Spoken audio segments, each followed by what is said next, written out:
నిత్య జీవితంలో ఎదురయ్యే ఎన్నో సమస్యలకి ఒక సులువైన పరిష్కారం ఉంది.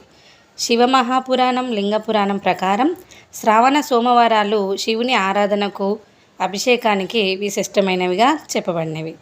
శ్రావణ మాసంలో ప్రతి సోమవారం గంగాజలంతో శివుడిని అభిషేకిస్తే ఐశ్వర్య ప్రాప్తి కలుగుతుంది, ఆర్థిక బాధలు దూరమవుతాయి.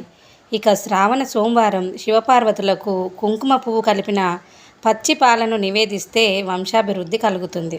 అలాగే శ్రావణ సోమవారం రోజున నల్ల నువ్వులు కలిపిన నీటితో శివలింగానికి గనక అభిషేకం చేస్తే అనారోగ్య సమస్యలు, మానసిక బాధలు శాశ్వతంగా దూరమవుతాయి.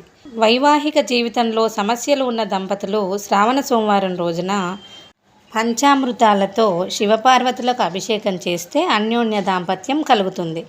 ఇక వ్యాపారంలో కష్టనష్టాలతో బాధపడేవారు, ఉద్యోగంలో స్థిరత్వం కోరుకునేవారు శ్రావణ సోమవారం రోజున చెరుకు రసంతో శివలింగానికి అభిషేకం చేస్తే అన్ని సమస్యల నుంచి బయటపడతారు.